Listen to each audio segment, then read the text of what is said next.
Damn.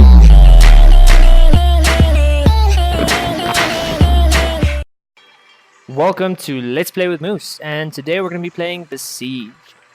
Now, Besiege is essentially a construction game. You construct siege weaponry. Now, my first thought when I saw this game was, oh, well, that couldn't be too difficult. So I sat down, I played the game, and I tried to build something that would fire and work. And I didn't work too well. I mostly ended up building charging weapons, so they just kind of like rammed into stuff. They didn't really do much more than that, because I couldn't quite figure out how to build something like a catapult, you know, because I didn't understand the mechanics required behind building a catapult. Much later on now, I do understand the mechanics behind building a catapult. I can actually build a catapult, and I'm going to be doing that for you guys now. Now, a lot of what I'm doing, like this blocks here in the middle that I've just placed, they're just excessive. You don't need these to build a catapult, but I like having them anyway because it looks cool. Now, for the catapult, we're going to be putting 2 block up. Now we're going to look at the mechanical stuff. We don't want it a mechanical thing. No, we don't. We want a normal block. We want a loose hinge to put on the top. Look at that, loose hinge. We're going to put this block up here. Then we're going to put this over here. And this over here. This over there. And extend it a little bit. Now, I think this is actually one of the worst catapults I'll ever build in my entire life. Let's just kill this block. That's way too long. Cool. There we go. That looks about right. Let's put some wheels on this baby. Large wheel. Yeah, large wheel. Right. Now, one important thing which I've kind of just skipped out on before I finished, you need to support the structure on this thing. If you don't, this thing is going to break apart. It is going to just destroy itself. Although, that being said, after we finish building it, there's still a chance it'll destroy itself and still fall apart, and still won't work. But, you know, that's a risk we're willing to take. Now, you want to support this beam structure as well, because that might fall apart, and you want to keep this bar sturdy as well, because this one's going to be doing a lot of motion and it's got to stay very rigid. Now we're going to be putting some springs down. We're going to put some springs straight from the tip down here. So the idea behind this is going to pull this guy down, launching whatever's on it up. Now for weaponry, we're going to put a loose dome thing there, which is going to hold whatever it is we're chucking. We're going to try a bomb first and see if it works. Look at that. Look at that. Look at that. Cool. So one thing I forgot to put in completely was a steering mechanism. So I can't steer this thing. I don't even think it moves. Oh, it does. Forward and backwards. Does it do left and right? No, no left and right. Oh, look at that. Look at that. That is terrible. Like, you could not drive this thing into a siege area because this thing would just be flipped. I've also got my controls backwards. I built it upside down. And it's destroyed! Cool. So, the build-up works. We just don't have any steering mechanism in, which I didn't think about. So we just want to take off these wheels. Ooh, look at that. Up and down.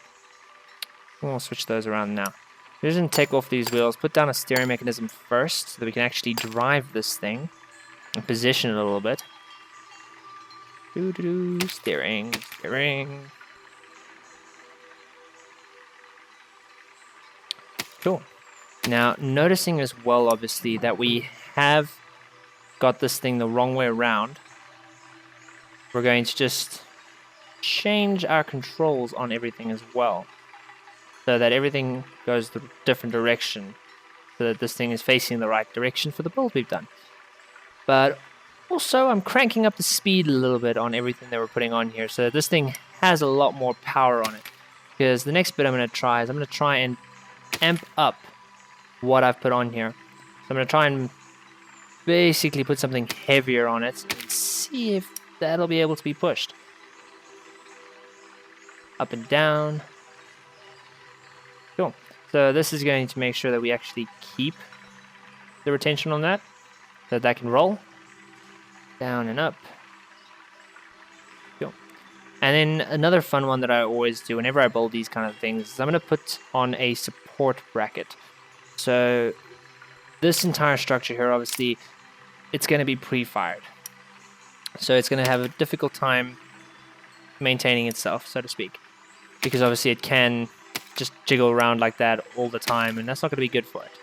So what we're going to be putting down is a decoupler and a spring. So the decoupler is going to hold it level, or try to at least, while we're driving it around, so that it doesn't fling the bomb around. Oh, look at that. That is destruction right there. We've just killed our own everything. Oh, look at at least the body frame's holding together. 2 wheels on it. 2 wheels. Okay.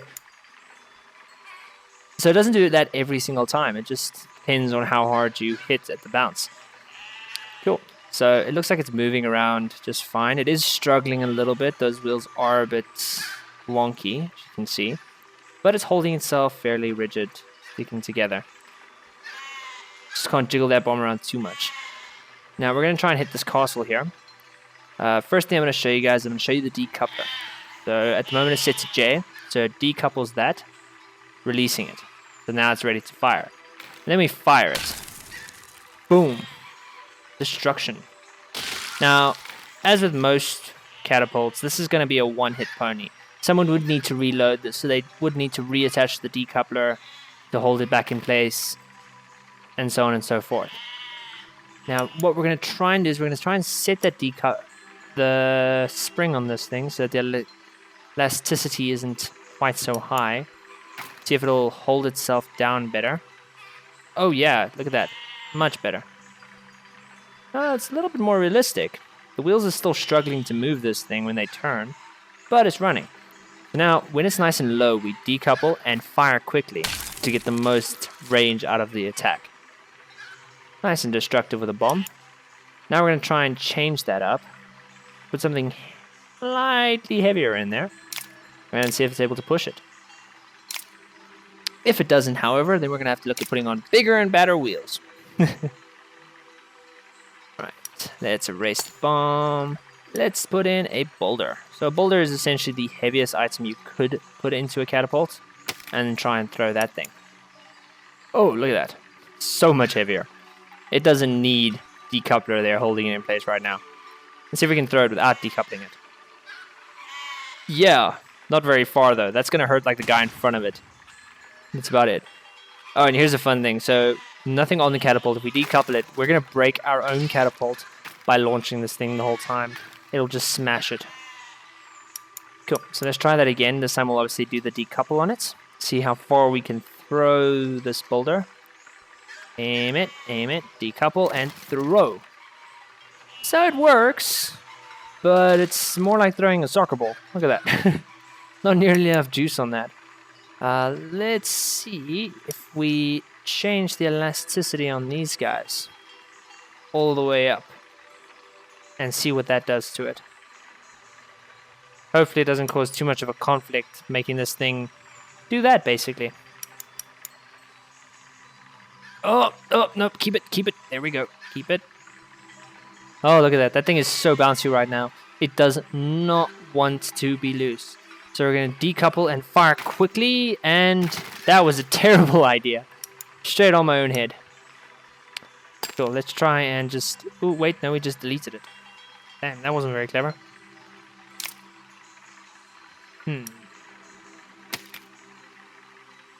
Cool. So we're going to try and just map those, make them a little bit less. And say 4 times. 4 times should be fine. Cool. Toggle mode. Wonder what that does. Oh, let's give it a shot. So now they're slightly less, but obviously that has just failed miserably. So toggle mode. Oh, it keeps it in place. So it's one hit fire. Now I don't like toggle essentially now that I know what it does. Because the toggle defeats the idea of being able to adjust how fast you're shooting it and the angle as well as the height. No, keep it. There we go. Oh, struggling a little bit there, but it looks like it's caught it. It's like a pitcher throwing the ball up and down in his hands before he eventually chucks it at somebody. Like, yeah, I'm gonna throw this ball at you. Wabba! So that sort of fixed it a little bit, but it's still kind of like throwing a soccer ball, which is kind of lame. Alright, let's just erase the boulder, because the boulder is obviously now too heavy for this boulder up. Let's try putting in a ball of fire. See how this works. Whoa, look at that, I almost dropped it on myself. That would have been instant flaming death. Decouple and throw. It's not a bad shot. I'm quite impressed with that. I'm going to show you guys one of my other machines that I built. Oh, this one's fun. This is called the Penetrator. Obvious question why it's called that. So let's turn it around. Now I've got this thing on pistons as well as spring-loaded with sliders. So what you're essentially first going to do, you're going to push out the pistons to extend the reach on this thing, and at the same time you're going to fire it so that it actually shoots out. So once you fire it, your pistons actually extend out, extending out the range behind it. At least that's the idea.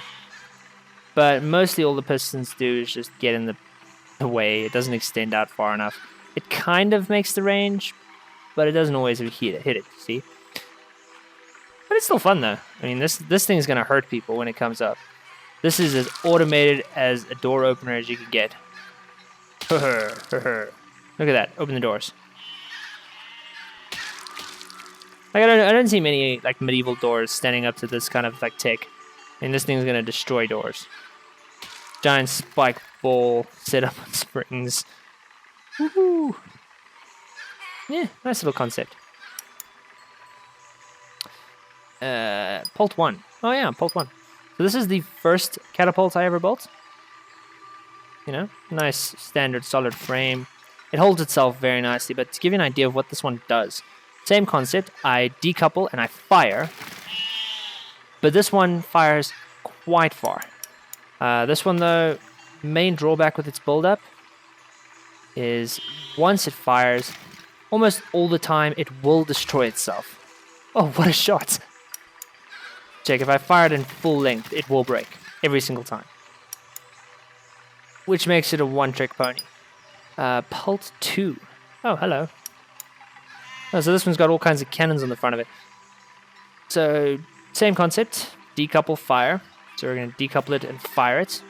Doesn't throw quite as far. But most importantly, this one has a bunch of cannons on the front of it. So if it wanted to, it could still fire something. So it's not completely useless in a situation. And Pult 3, the biggest and baddest. Now, this thing, it's huge. It's slow moving. It's got a spring to just stop it when it's bouncing the projectile on it.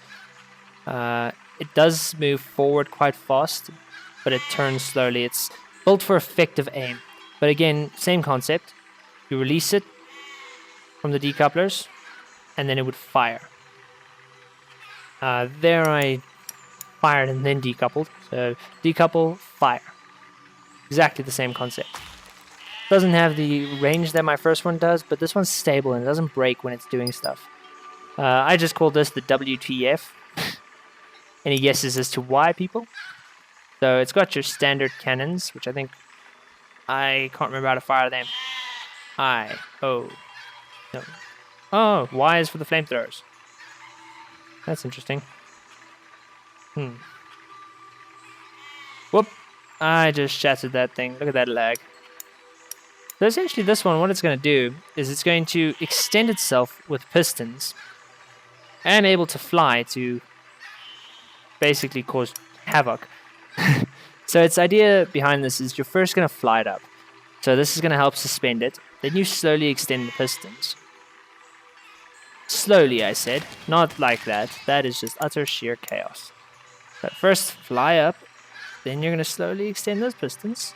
Slowly. Oh, let's just try and do it one time. So we're first going to fly it up and just extend it all the way. There we go. Now it's supposed to try and keep it a bit level. It's not. But then what it does when it does work is you're going to be just shooting flamethrowers everywhere.